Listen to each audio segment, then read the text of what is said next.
Hola, ¿qué tal? Buenas noches. Es miércoles de clave y como cada semana le damos la más cordial bienvenida. Retomamos nuestros programas después de un breve periodo de vacaciones con el gusto de siempre, invitándole a que se quede con nosotros en un programa muy importante que queremos que analice con nosotros. Y como cada semana, mi compañero Aurelio Contreras.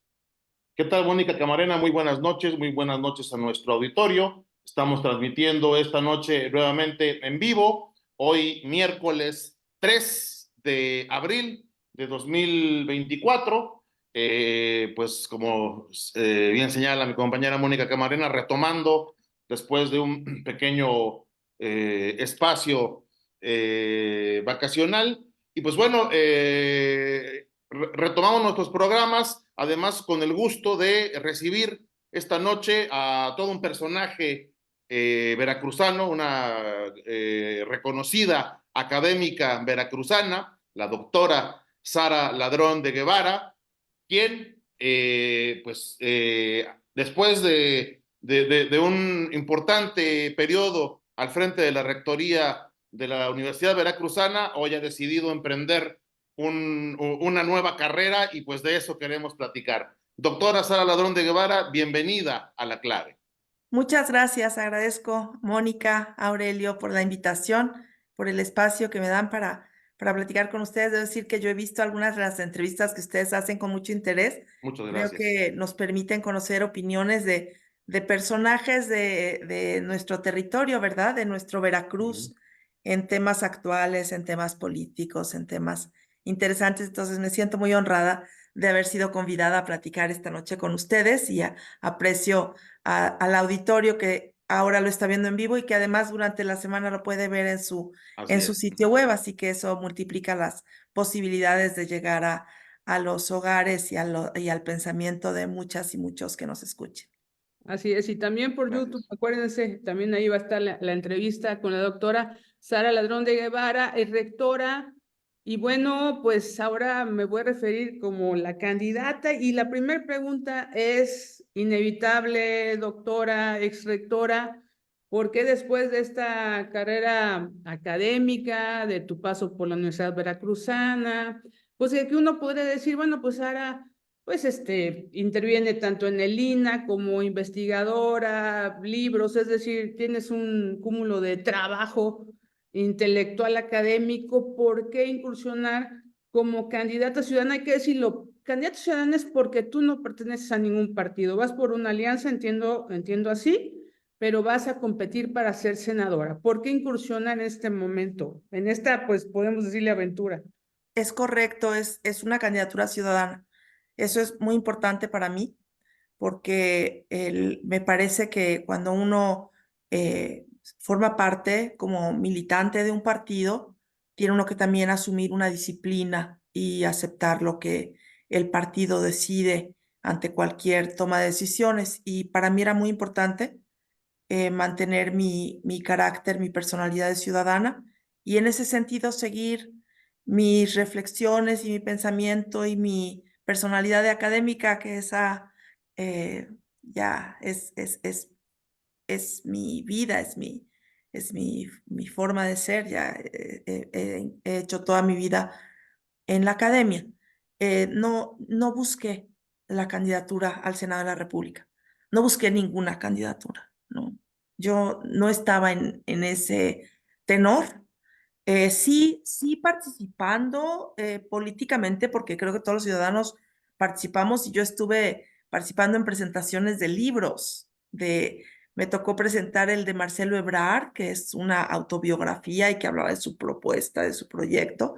También presenté libros sobre Claudia Sheinbaum, del periodista Cano, porque a mí me parece que lo que los académicos tenemos que hacer en tiempos electorales es dar información y permitir la reflexión. Entonces yo estaba en ese tenor y a mí me invitaron por parte del PRD a ocupar la candidatura a la senaduría y yo pensé, no es lo mío, así como ustedes me conocen, pues es que yo no le sé a los eventos de campaña, a los mítines, al proselitismo, yo nunca he hecho eso. Entonces, yo de inicio dije, no, porque no me quiero afiliar al partido. Es el PRD que me invitó. Ujú. Al PRD correspondía presentar la segunda fórmula al Senado y correspondía que fuese una mujer, porque ya estaba varón en la candidatura a la gubernatura por parte de la coalición y varón en la primera fórmula al Senado. Entonces me invitan a mí. Y yo dije, creo que no, pero pues déjenme pensarlo.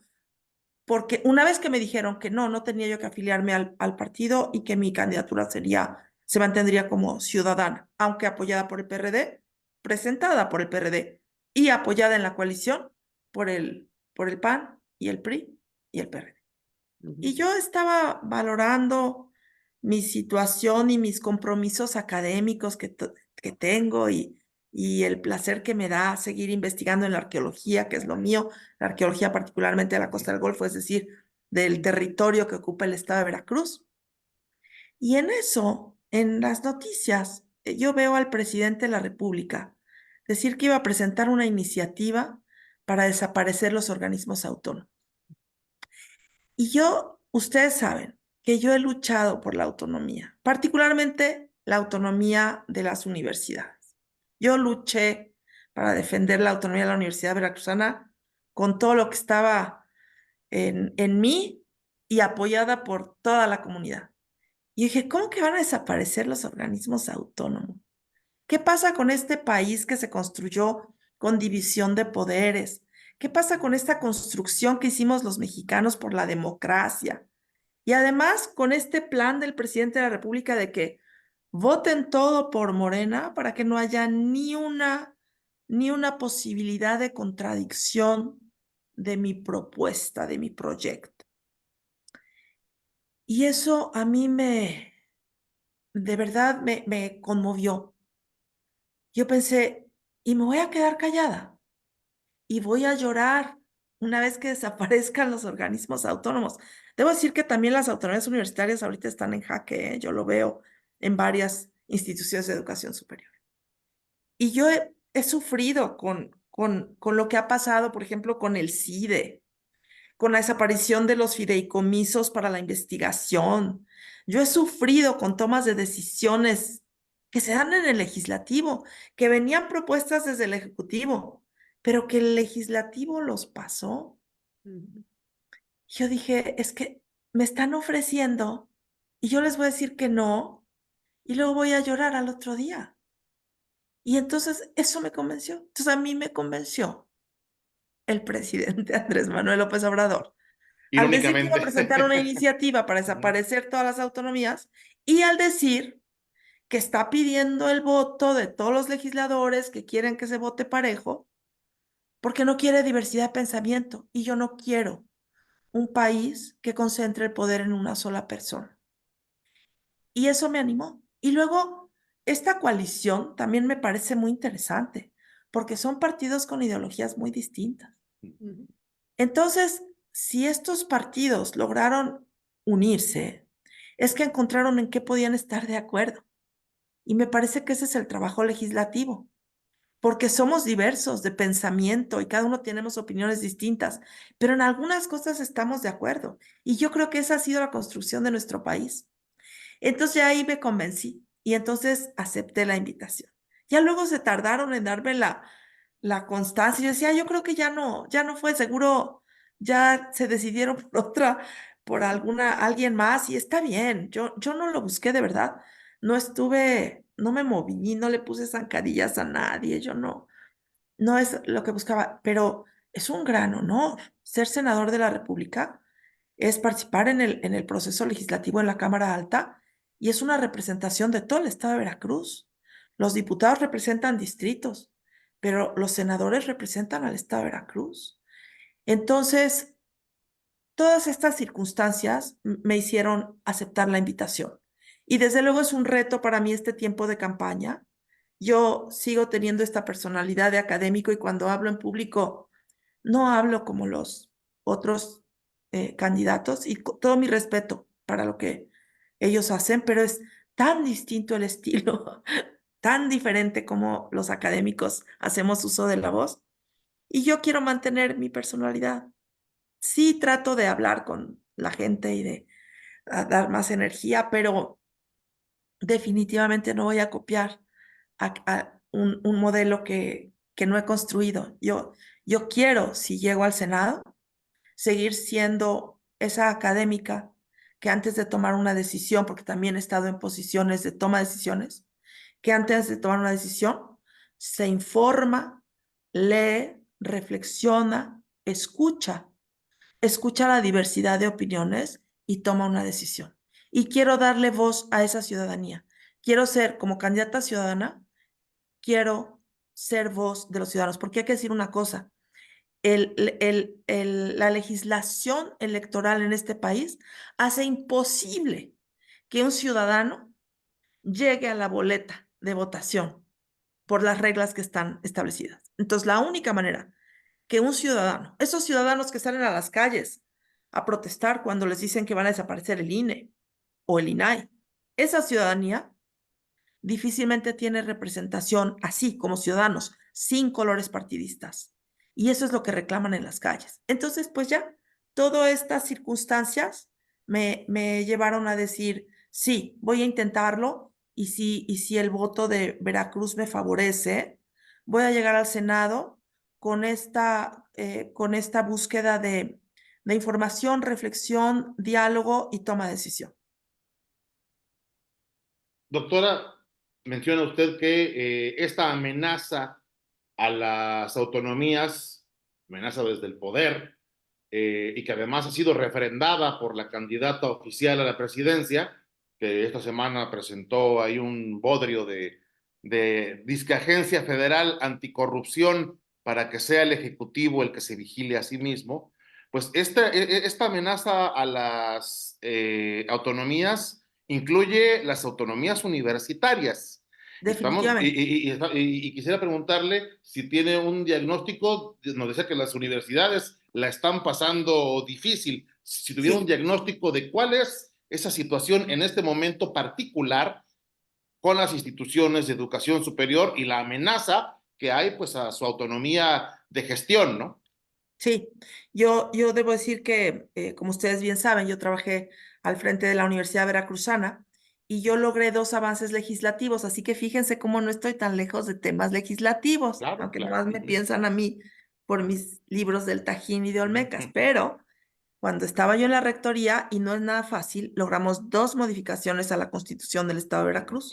Esos son asuntos legislativos totalmente. Claro, claro. Logramos la autonomía presupuestaria y logramos que la universidad pudiera presentar propuestas de modificación a su ley orgánica. No todas las universidades tienen esas características. Estos fueron grandes pasos. La autonomía presupuestaria, que ahora no se cumpla, ese es otro tema. Pero es un tema Pero grave, ¿no? Que al yo logré. gobierno le valga gorro lo que dice la Constitución, ¿no? Bueno, es exacto. Fue una modificación de un artículo constitucional y ahí está. Y eso lo tendría que haber cumplido el Ejecutivo, es decir, el gobernador al mandar su presupuesto, el Legislativo, es decir, que el Congreso hubiese modificado ese presupuesto para que cumpliera con la ley, y pues la Universidad Veracruzana, que aprobó en Consejo Universitario un presupuesto que está fuera de la ley. Es algo tan importante, esa autonomía presupuestaria, que ahorita lo acaba de lograr la Universidad de Guadalajara. Y el rector allá, bien que ha dicho, somos la segunda universidad, la primera es la Universidad Veracruzana. Ellos lograron el 5% del presupuesto. Yo creo que en Jalisco no se van a dejar que no se los cumplen. Y fíjense que yo estuve en la Feria Internacional del Libro de Guadalajara, no esta última, el año anterior, en un foro donde había autoridades universitarias, incluso iba a estar el rector, pero al final no llegó, pero tenía ya sus representantes y yo fui a hablarles. Era un foro sobre autonomía y yo les dije, si no tienen autonomía presupuestaria, no hay autonomía. Yo fui a presentar esa idea y la de Guadalajara lo tomó. Ese es un tema. El otro, y les comento, yo formé parte de la Junta de Gobierno de la Universidad Autónoma de Occidente, que es una universidad pequeña, que está pequeña en números, pero buena en calidad, que está en Sinaloa, que tiene varias sedes. La universidad, en Sinaloa hay 3 universidades autónomas. Una es la más conocida, la más grande, que es la Universidad Autónoma de Sinaloa. otra es la UADO, la Universidad Autónoma de Occidente, de la que yo formé parte de su junta, y la otra es la indígena, la intercultural, la Guayim le llaman.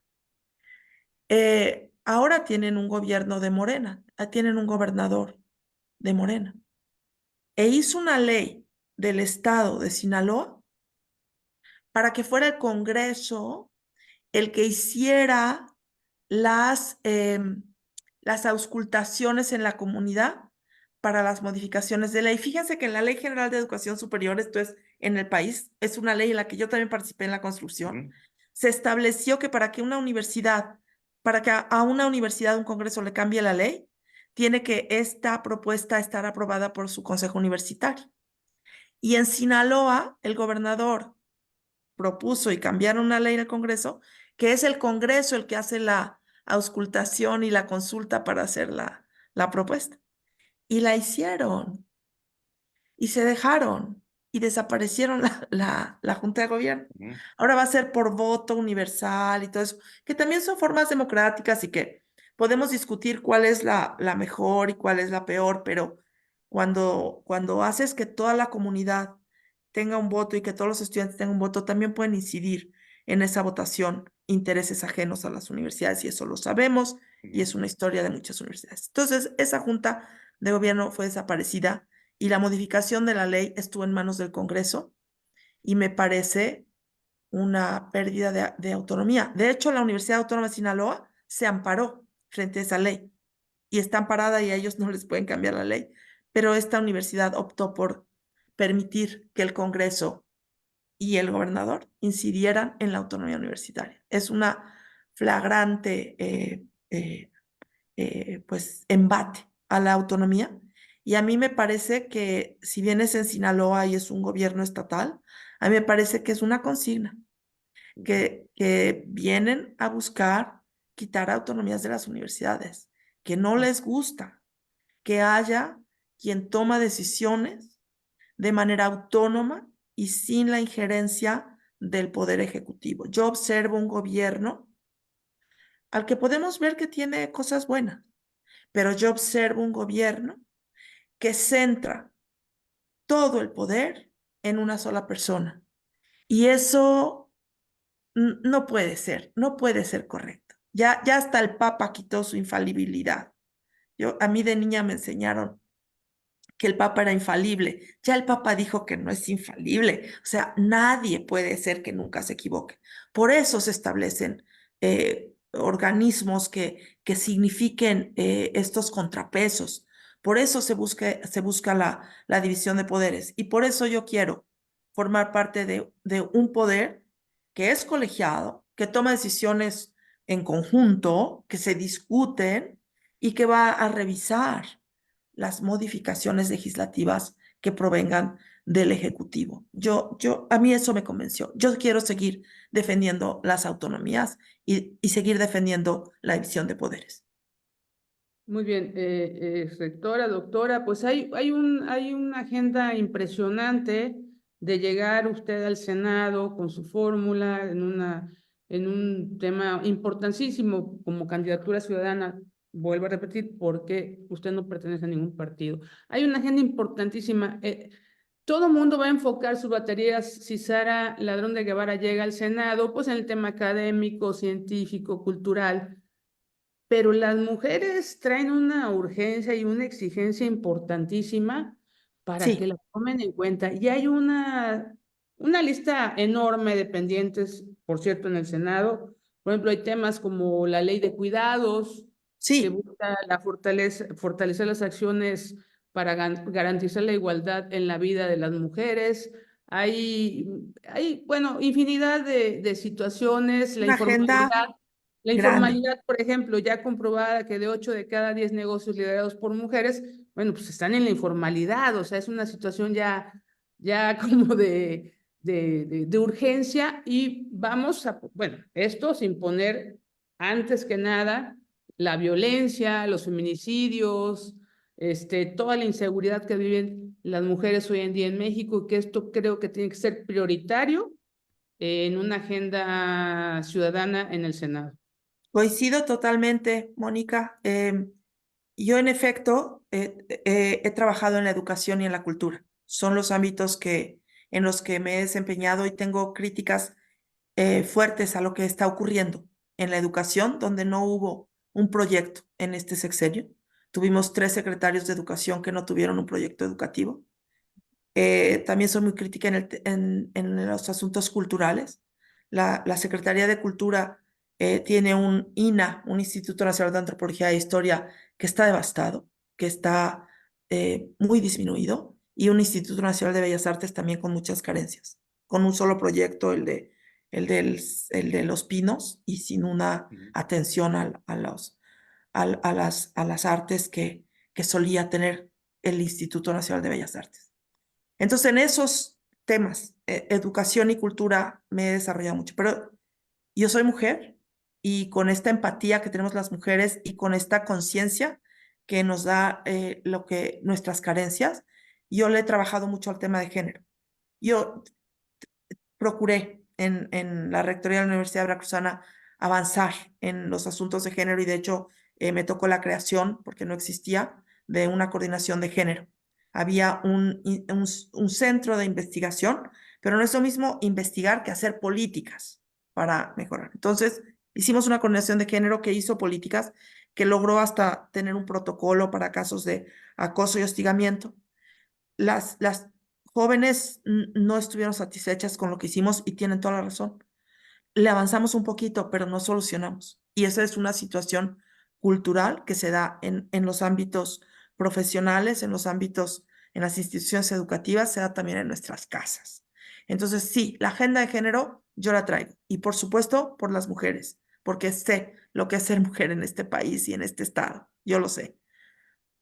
Pero también la diversidad de género. Es no solamente las mujeres, toda la comunidad LGBTIQ y las siglas que se agreguen a las diversidades de identidades, creo que también deben ser apoyados en este derecho que tenemos los seres humanos de vivir nuestra vida, nuestra identidad personal como nos plazca, con el respeto a los derechos de los demás, por supuesto, y con este derecho de hacer familia y de tener familia, porque todos somos personas. Entonces, estas diversidades me son muy importantes. También me son muy importantes los temas de los pueblos originarios. Como antropóloga, yo he visto la discriminación de la que son objeto y sin duda el desprecio del gobierno por atender a los grupos originarios. El presidente actual, Andrés Manuel López Obrador, ha insistido en que España tiene que pedir disculpas a México por el trato a los grupos indígenas, a los pueblos originarios. A ver, eso era la mentalidad del medievo. Eran los pueblos conquistadores, colonizadores. Pero México es un país independiente. Yo creo que los que tienen que pedir perdón a los indígenas es el gobierno de México, es el Estado mexicano, que desde que logramos la independencia de la corona española, no atendimos a los grupos indígenas. No es un asunto del tiempo de la colonia. Ojalá fuera y que, bueno, que pidan disculpas por lo que pasó. Pasó, era un siglo con una ideología totalmente distinta. Pero ¿qué hemos hecho en México como mexicanos para atender esa diversidad cultural tan rica? ¿Cuántos esfuerzos hace el Estado mexicano para que todos los mexicanos estudiemos inglés? Todos tratamos y ahí algo sabemos, unos más, otros menos. ¿Qué sabemos decir en lenguas originarias? Casi nada. ¿Quiénes sabemos saludar a nuestros pueblos originarios? No sabemos saludar si es en náhuatl, si es en totonaco. No sabemos saludarlos. ¿Por qué sabemos decir te amo en tantos idiomas europeos? No sabemos cómo se dice te amo en los idiomas originarios. No sabemos dar las gracias, no sabemos contar, no sabemos una canción, no sabemos nada. Ah, pero de inglés, ¿qué tal esfuerzos? ¿Cuánto dinero hemos puesto para que entendamos a las culturas que seguimos pensando que son más importantes que los nuestros? Entonces, los pueblos originarios para mí también puede ser una agenda en la que quisiera incidir. Y los discapacitados, que, que también tienen derechos que no han sido atendidos, porque las situaciones, lo que desarrollamos es para las personas que no tenemos discapacidad y entonces les cuesta mucho trabajo estudiar, desarrollarse, tener trabajo, porque no hemos dado las condiciones para que logremos esa equidad. Si necesitan cosas diferentes, como las mujeres necesitamos cosas diferentes, necesitamos equidad. Si necesitamos esa atención diferencial, pues hay que dársela. Y creo que todas esas agendas son de atender en el legislativo. Y a mí me gustaría mucho, pues, poner un granito de arena para atender. Mira, este tema de las discapacidades está asociado al tema que comentabas de las mujeres cuidadoras, las personas que tienen distintas discapacidades. Normalmente en su casa les atienden y muy a menudo son las mujeres que les atienden. Entonces se vuelve un problema que no es solo una persona, sino son más que desatienden sus estudios o su trabajo por una situación que el Estado no está atendiendo. Entonces, me parece que hay muchos rubros en que los mexicanos queremos avanzar y, y creo que solo basta con estar atento a lo que dice la ciudadanía. Creo que todos estos temas los hablamos en el café y en la calle y en nuestras casas y en las escuelas, pero que hay que estar atentos a cuál es el rumbo que queremos tomar como país pues veo todas estas distintas agendas en las que yo podría participar activamente. Doctora, y por otro lado, pues usted está buscando una representación popular directa, una representación del estado de Veracruz. Ya ha transcurrido pues el primer mes de la Sí. campaña federal. En ese mes, ¿qué ha podido pues escuchar, recibir, levantar, ver, observar, que forma parte de la agenda de lo que los veracruzanos, los habitantes de este estado, esperarían de pues una representante en el Senado de la República? ¿Cuáles Voy son a ser, esas necesidades sí, que usted ve? voy a ser muy sincera. Las campañas políticas son como un escenario, no es la realidad. Yo he recorrido el estado de Veracruz a lo largo de mi vida. Como arqueóloga, yo he trabajado en sitios arqueológicos en el norte, en el centro y en el sur. He vivido en comunidades rurales, he vivido en comunidades indígenas. Yo conozco lo que es el ambiente rural, soy de ambiente urbano, yo nací en Jalapa, fui muy privilegiada porque tuve acceso a educación superior, he vivido siempre en ciudades, pero he vivido temporadas eh, más o menos largas en espacios rurales. Y conozco las distintas regiones del estado de Veracruz también como funcionaria que fui de la Universidad Veracruzana, porque teniéndolas en las regiones, en los distintos municipios a lo largo del estado, yo conocí y yo interactuaba con presidentes municipales en donde estaban nuestras sedes y hablaba con los jóvenes estudiantes y hablaba con los maestros y las familias de los jóvenes y atendíamos diversos problemas que son de nuestro grupo. Entonces yo diría que ese es el Veracruz de a de veras. Pero ahora que he acompañado en eventos de campaña, pues la gente va y echa porras y lleva banderas y lleva distintivos de colores partidistas y está muy entusiasta, pero es un poco como una fiesta. Y no es como la vida cotidiana. Entonces, en estos mítines, desde luego que van los entusiastas que ya están convencidos. Yo pienso que cuando voy a un meeting y veo, es muy lindo porque llevan banderas de distintos colores, como es la coalición. Entonces veo uno las banderas azules del PAN, las banderas rojas del PRI, las banderas amarillas del PRD y también las banderas rosas de los Xochilovers. Entonces es muy lindo.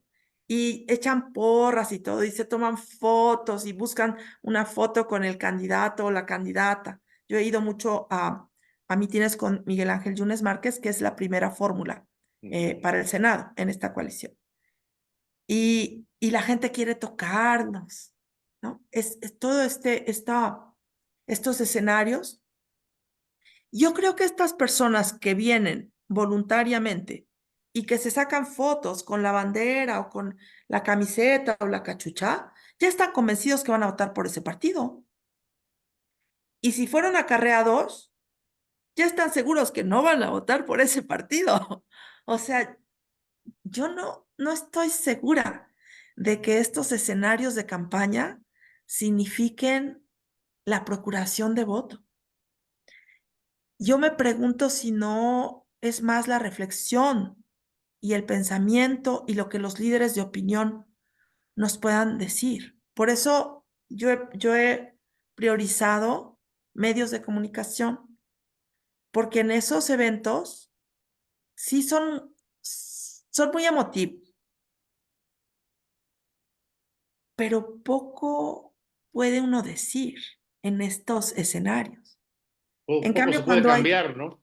Poco se puede cambiar, ¿no? No, yo creo que eso está muy Ujú, difícil de ujú. cambiarlo, pero yo creo que paralelo a eso, porque es que si no lo hacen, empiezan, no, ya perdió, porque nadie fue, no, o sea, hay Ujú. una expectativa popular de que el candidato que va a ganar es capaz de reunir masas, que en algo es cierto, ¿no? Por supuesto, miren, yo no tengo la menor duda, Andrés Manuel López Obrador es un gran líder y movía a las masas impresionante y las sigue moviendo.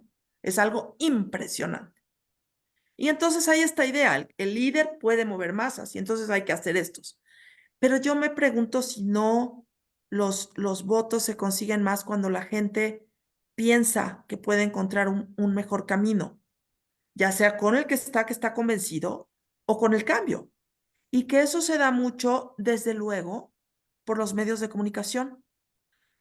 Pues era antes los periódicos en papel, ahora ya somos pocos los que lo leemos en papel, la mayoría lo ve en internet y hay estos espacios de comunicación como los que ustedes tienen, que si les interesan a los espectadores van a escuchar ideas y si escuchan una idea con la que coincidan, la van a comentar con los otros. Ujú. Las campañas políticas son un poco como las campañas comerciales. Están vendiéndonos productos, ponen nombres en las bardas y ponen fotos en los espectaculares y van a eventos festivos donde a veces hay música y hay porras y hay tambores y es un poco como las campañas de productos. Yo voy más por la reflexión, por el pensamiento, por los liderazgos de opinión y que se dan también en redes sociales, Ujú. que son espacios que la gente puede seguir. Y bueno, también hay a veces mucha superficialidad en las redes sociales y también son espacios de odio, y ya sabemos. Hay de simpatía y hay son lugares donde la gente puede insultar, como no lo haría si te ve de frente, ¿verdad? Claro. Pero yo pienso más en este pensamiento y en esta palabra. Yo soy más de eso pues de estos espacios que también entiendo que son necesarios. Entiendo que los políticos han hecho de esto pues lo hacen con maestría, ¿eh? Son buenísimos. Yo no, yo Pues estoy es- acostumbrada a que hablo y que me oyen y se quedan calladitos hasta el final y no es así. Entonces, bueno, estoy incursionando en un escenario totalmente distinto, estoy aprendiendo y estoy reconociendo que ese no es mi personalidad y que podría con mi personalidad ser un buen elemento en el Senado. A lo mejor en los mítines no me va tan bien, pero ahí estoy acompañando a los candidatos. Doctora, sin duda, bueno, pues tú como una candidata externa, podemos llamarlo así, a partidos políticos y a toda esta parafernalia que conlleva una campaña, como dices tú, con colores y tambores y tal. Quieres convencer con las propuestas y con las ideas, pero hay que enfrentar la realidad. Y la realidad es de que quienes le entraron como ciudadanos, aceptaron el reto, también tienen que ver lo que están enfrentando. Y lo que están enfrentando, pues es una elección de Estado Correcto. hay que decirlo, con un despilfarro de dinero, donde todo el gobierno, los gobiernos de los 3 niveles están operando a favor de los candidatos de Morena, y pues ante ello, pues la competencia se vuelve todavía más difícil. ¿Qué opinas? Lo tengo clarísimo, lo Ujú. tengo clarísimo. Yo no doy por hecho nada. Pero también creo que hay que ver la historia reciente del estado de Veracruz. Nosotros fuimos un estado que gobernó el PRI durante ¿cuánto? Como 80 años, ¿no? Como Algo así, 80 años más o menos. ¿verdad? Ujú. Y tuvimos un gobernador que fue corrupto. Bueno, Y los tuvimos varios, pero veracruzanos. uno que se Varios, Ok, destacó, está varios. ¿no? bien. Hay uno Ok, muy famoso, ok. pero... Sí, pero los veracruzanos dijeron hasta aquí. Y creo que la Universidad Veracruzana y yo al frente fuimos la conciencia de ese gobierno corrupto. Y la votación de los veracruzanos optó por un cambio. Y tuvimos un gobierno del PAN que fue muy corto, de 2 años, porque habían decidido alinear las elecciones, los periodos electorales, y habían decidido que iba a haber un gobierno cortito, 2 años que no alcanzan, para, yo que fui rectora, yo recuerdo, que al cuarto año apenas te dabas cuenta de lo que ibas cosechando, o sea, en 2 años apenas estás sembrando. Pero tuvimos ese gobierno panista de 2 años.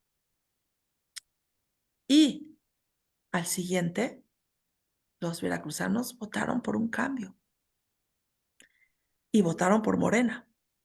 Venía también la ola de Andrés Manuel, que insisto, es un gran líder, es inigualable. Y Veracruz votó otra vez por un cambio. Hemos tenido un gobierno que nos ha quedado mucho a deber. Y yo creo que los veracruzanos sí son maduros como para reconocer hay una elección de Estado, hay una presión para que vote por tal cosa. Y bueno, sin duda alguna, Morena está ahora con el arraigo que les dan los programas del bienestar, que son programas sociales que el Estado aporta a los ciudadanos.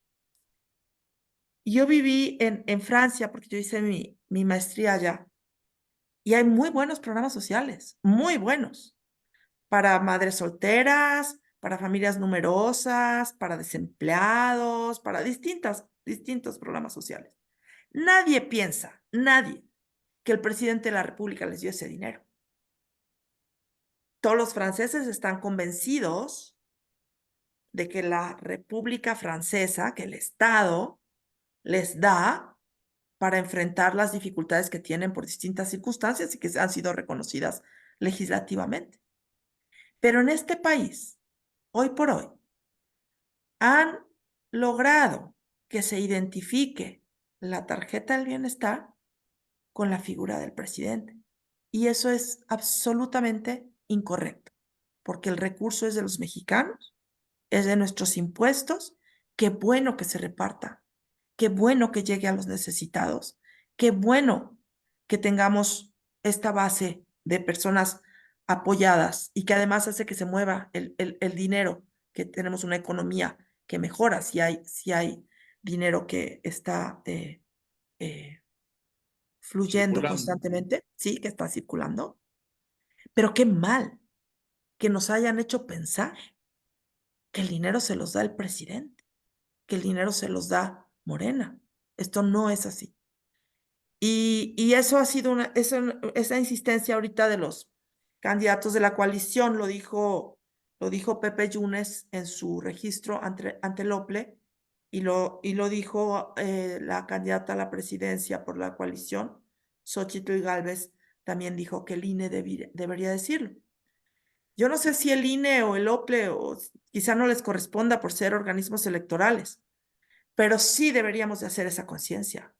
Sí deberíamos los mexicanos reconocer que los programas del bienestar están allí por los mexicanos, para los mexicanos, y los recursos vienen de los mexicanos. Con dinero No de los mexicanos, es dinero de los efectivamente. mexicanos y se reparte de acuerdo a reglas que ya están establecidas, que ya están hasta en la Constitución y que se legislan, y que no es una dádiva del señor, del único, ¿no? Que es como se ha querido concentrar el poder en este gobierno. Y es eso lo que a mí no me gusta. A mí sí me gustan los programas sociales. Yo estoy totalmente de acuerdo.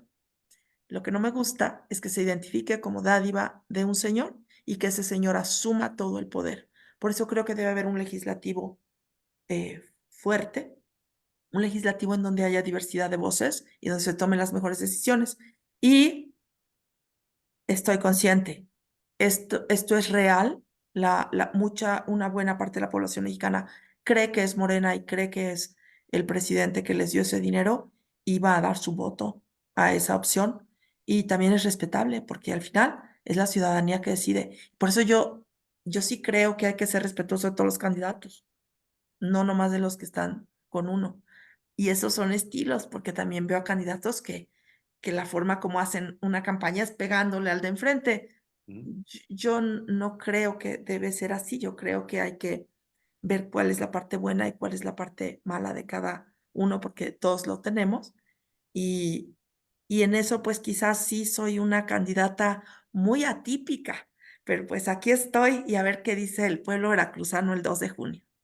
Bueno, usted es una candidata ciudadana, entonces Sí, finalmente, pues el estilo, si lo queremos ver así, pues como lo mencionábamos incluso antes de empezar el programa, es un estilo personal que no atiende pues a ciertas particularidades de la praxis política, ¿no?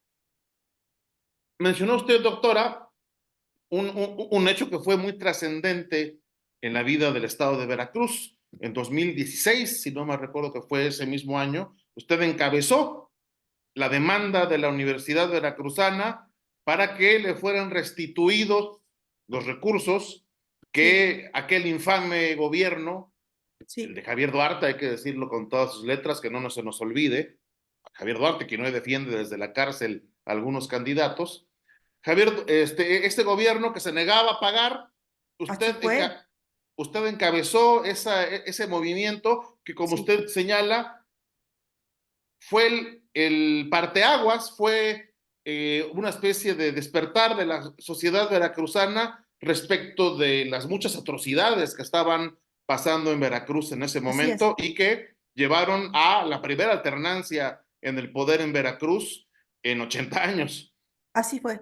¿Cómo ve usted en este momento a la comunidad universitaria? La comunidad universitaria en 2016 fue la punta de lanza de aquel cambio. ¿Cómo ve a la comunidad universitaria hoy en día? Pues la comunidad universitaria es diversa, ¿verdad? Uh-huh. Pero las universidades siempre serán los espacios de reflexión. Entonces, y hay algo más, los universitarios ocupamos un lugar en nuestras casas importante, en, en las familias de los universitarios. Es que la comunidad universitaria se multiplica. Por Uh-huh. eso fueron tan fuertes esos movimientos, por eso fue tan fuerte ese movimiento. Porque tenemos una universidad con unos 85,000 estudiantes por ahí, unos 12,000 trabajadores por ahí, entre trabajadores académicos y administrativos.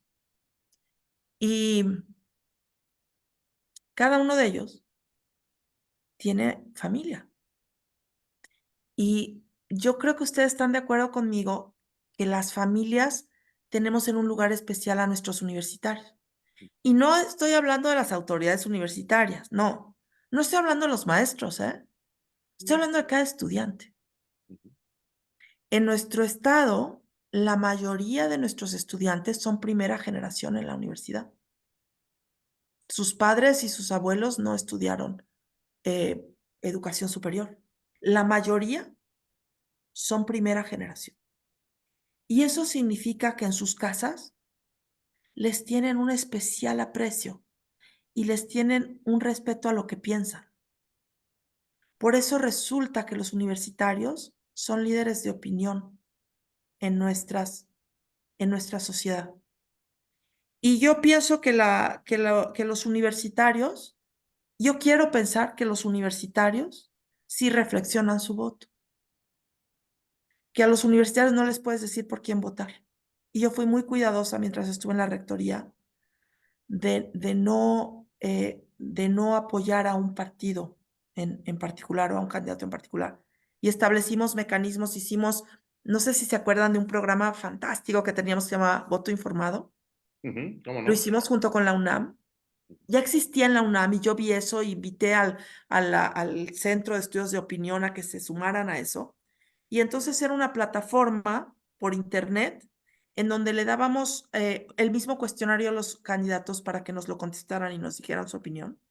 Y también hicimos programas de televisión con televisión universitaria, dándole las mismas preguntas a cada candidato para la gubernatura de Veracruz y dándoles el mismo tiempo para la respuesta y los subimos para que la gente viera quién eran sus candidatos. No un debate, porque el debate son otras reglas y suelen pegarse. No, ¿qué piensa sobre esto usted? Díganos, ¿no? Usted.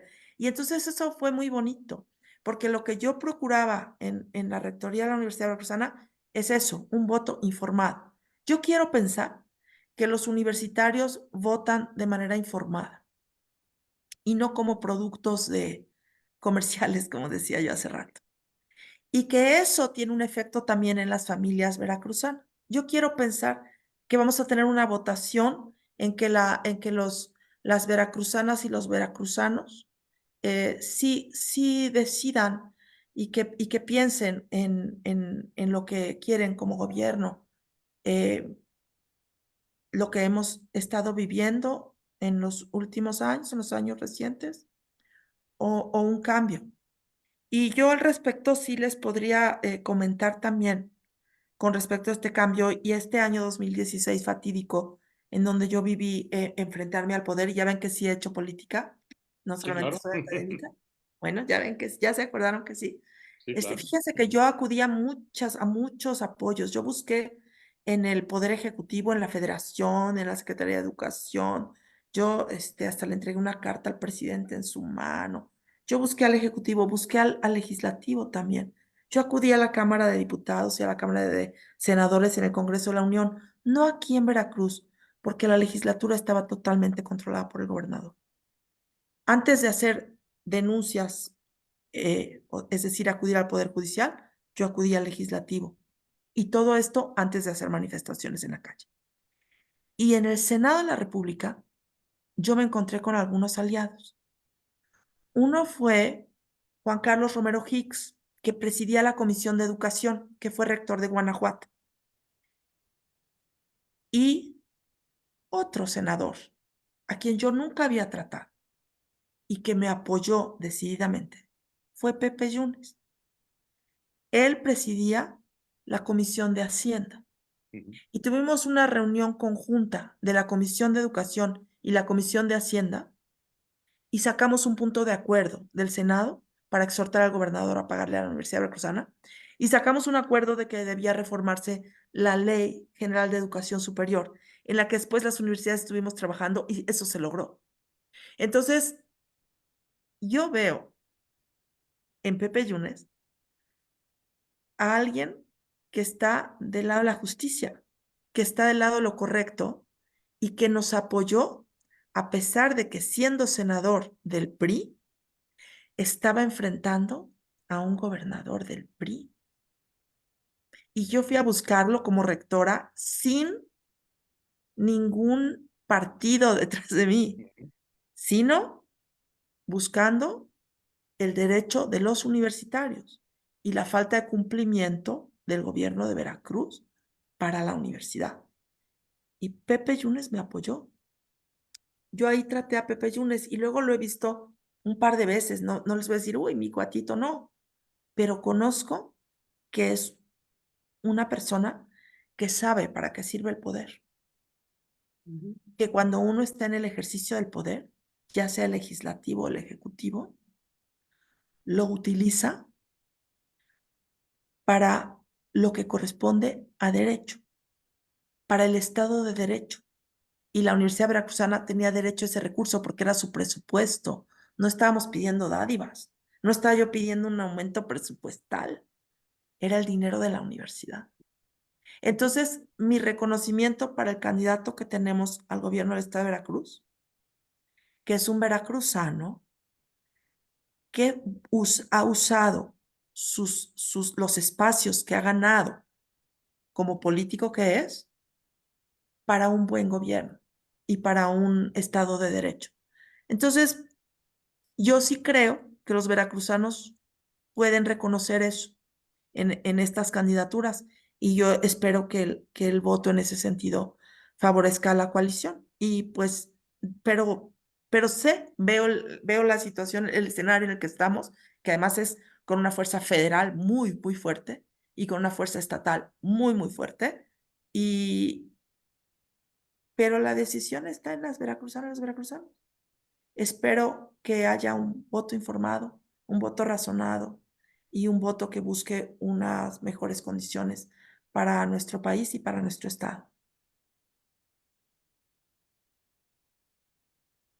Eh, Te toca a ti, Aurelio, ya me perdí. No, no, te toca a ti. También. Bueno, doctora, ahondando en lo que estás diciendo, me parece sumamente interesante e importante lo que acabas de decir, porque pues lo que se está haciendo ahorita viene de lo que Claro, ha pasado, ¿no? En el estado y en el país. Y bueno, pues Juan Carlos Romero, por cierto, me parece que él es encargado ahorita, el coordinador de educación de la candidata presidencial. Fíjate cómo coinciden los tiempos, ¿no? O sea, no sé si estoy en lo correcto, pero él está encargado ahorita algo del siempre tema. está participando, Siempre está él es muy participando, si no activo me equivoco, ahorita políticamente, fue exacto. gobernador, es del PAN Sí, sí, y sí, y creo que está encargado muy comprometido, sin como duda. algo de educación de la Y creo candidata. que va por una diputación, ¿no? En este momento, él ha Sí, sido senador y va pero por es una. asesor de educación y en ese Sí, sentido, fíjate tú que vienes de una trayectoria tan importante, hace poco, si no me equivoco, la propia candidata dijo, bueno, pues ahí está Sara, que sabe de educación. sí, Ese es sí, un gran compromiso ya de una agenda que te están encargando, sí. y pues ya te pone a ti ya en un ambiente muy central de la educación. Y tú me imagino que ahorita ya viendo todo el panorama, viendo los retos, pues ya estás conformando algunas propuestas que van a ser trascendentales. La educación en el país está en la peor crisis que podíamos habernos imaginado y lo sabemos todos. Sí, estamos con un problema en la educación grave. También tuvo que ver la pandemia, ¿eh? Ujú, Es sí. tremendo el retraso que traemos en los jóvenes y en los niños que se quedaron en sus casas. Y fue demasiado largo el tiempo. No fue así en otros países, ¿eh? En otros países se pusieron el cubrebocas y se fueron a la escuela, ¿eh? Ujú. Y Sí, pero aquí acá. se detuvo la educación presencial por mucho tiempo.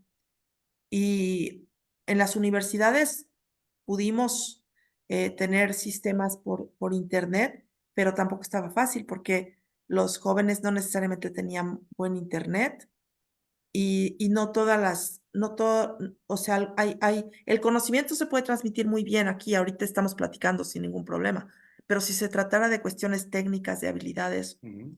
difícilmente, ¿eh? No, hay cosas que no se pasan tan fácilmente en línea.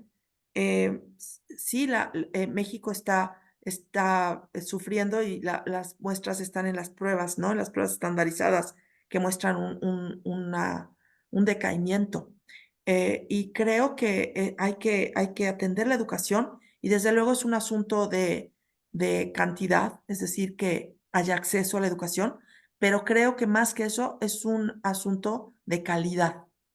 Creo que el asunto es que cuando uno le otorga educación a los niños y a los jóvenes, es importantísimo darles educación de calidad, por si nada más los estás entreteniendo en las aulas, están perdiendo el tiempo y salen con un título que no va a tener ningún impacto y que no van a encontrar trabajo con ese título, entonces les estás tomando el pelo.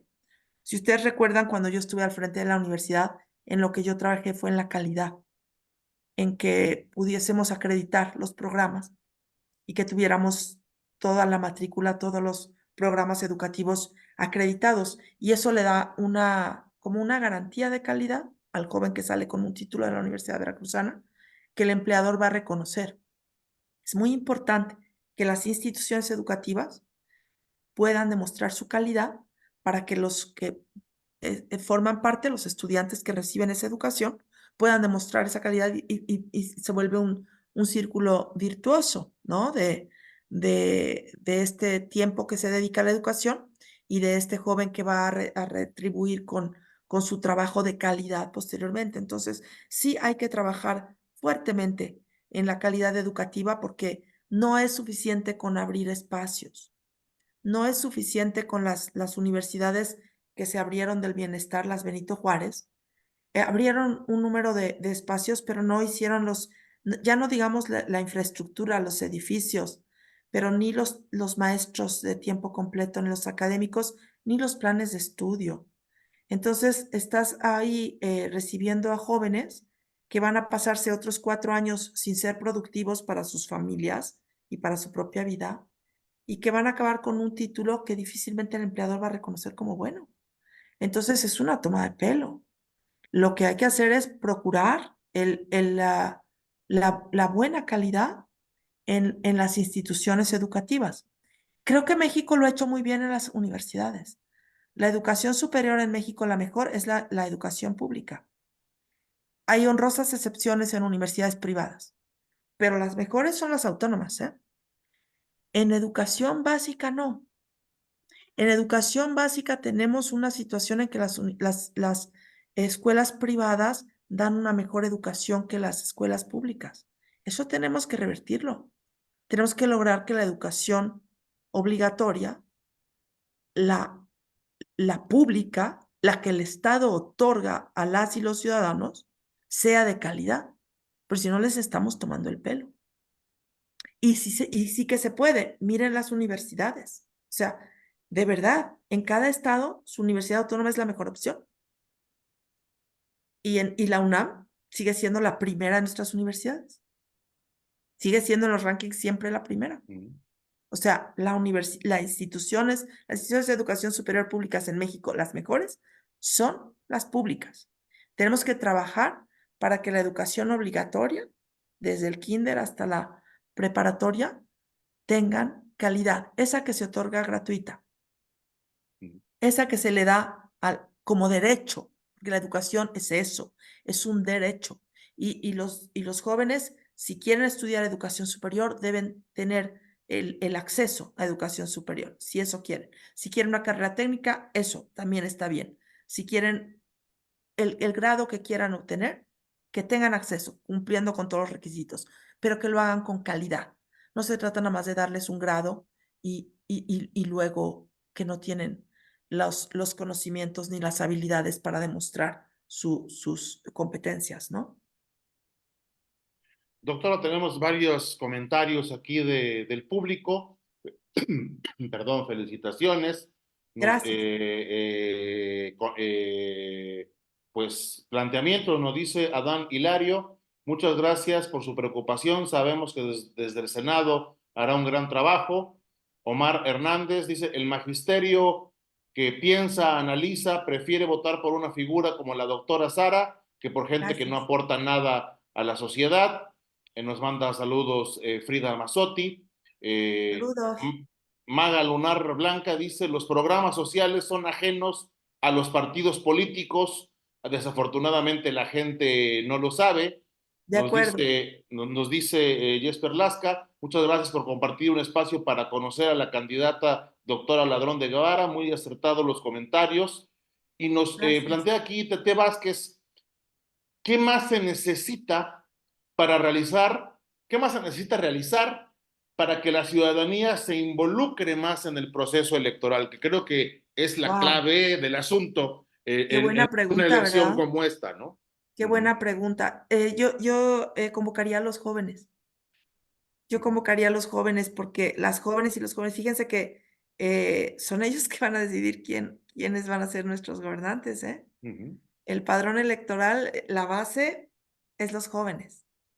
Entonces, los que ya tenemos nuestros añitos en esto, a lo mejor ya estamos ya más, más involucrados. Ujú. Hay los que votamos y hay los que decidieron no votar, ¿no? También hay personajes que Y luego, dicen, no, y yo luego se no. quejan, y luego Sí, se bueno, quejan. bueno, además luego se quejan, pero dicen, no, yo no. Ujú. Pero creo que en nuestra generación ya tenemos como una conciencia de que cuando uno vota tiene un efecto en nuestra calidad de vida. Ujú. Ya nos dimos cuenta que sí importa quién es presidente, que sí importa quién es gobernador. A veces la gente cree, no, eso, a mí eso no me va a afectar, me da lo mismo quién gane. Y luego cuando tenemos un mal gobierno, entonces vive uno la mala calidad de vida. Hay, en esta elección, que es la elección más grande que ha habido en el país en términos numéricos, ¿eh? Se van a decidir como 20,000 cargos. Es Cargos. Ujú. impresionante. Es la más grande que ha habido. Hay que salir a votar y hay que decirle a los jóvenes que se informen y que voten. Primero que nos informemos todos, ¿verdad? Ujú. Que Claro. veamos cuáles son las opciones y luego que salgamos a votar. Y lo que podemos hacer para que esta sea una buena elección es convencer a los jóvenes de salir a votar, porque ellos son los que tienen en sus manos la decisión del rumbo de nuestro país. Y yo quiero un rumbo en que haya democracia. Yo no quiero un rumbo en que se encamine hacia un presidencialismo absoluto. Yo no quiero eso en nuestro país. Yo quiero soy de izquierda en ideología y por eso el PRD no me viene mal, Ujú. pero quiero una izquierda socialdemócrata, no una izquierda absolutista del poder centrado en una sola persona. Ujú, ujú. Doctora, antes de que Aurelio despide el programa, bueno, queremos agradecerle muchísimo, pero en especial de parte de la clave, darle nuestro más sentido pésame por la Muchas partida gracias. trágica de su compañero, de su esposo, Sí, y reconocerle su fortaleza en estos momentos, muchas nuestro gracias. solidario. Pues pospusimos Ujú. esta entrevista y yo les agradezco. La verdad es que había yo cancelado mi agenda y yo pensé que había dejado la entrevista porque dije, bueno, estoy en casa, puedo Ujú. atender la entrevista, pero fue generoso darme un tiempo Muchas gracias. de Ujú. Por supuesto. juntar las piezas que se rompen cuando se va un ser querido. Muchas Y gracias. pues reconocerle su entereza y su valentía, pues Muchas gracias. para continuar, además, pues en una tarea que no está fácil, ¿no? Que no está Muchas fácil gracias. y que requiere pues de energía, ¿no? De energía y de valor que pues nos queda claro que a usted le sobra. Gracias, Aurelio, y gracias, Mónica. Les Muchísimas mando un gracias abrazo. por habernos acompañado esta noche. Estaremos pendientes pues de su campaña y de lo que transcurra en los 2 meses, poquito menos de 2 meses que quedan para la elección y pues sin duda desearle el mejor de los éxitos Muchas gracias. en este trayecto. Me Muchísimas, gustó muchísimas. mucho el formato de la entrevista. Solo me faltó Cuando guste, darles un abrazo. pues ya nos lo daremos, sin lugar a dudas. Muchísimas gracias, doctora Sara Ladrón de Guevara, y muchísimas gracias a nuestro auditorio. Esto fue La Clave. Hasta pronto. Buenas noches. Bueno, pues.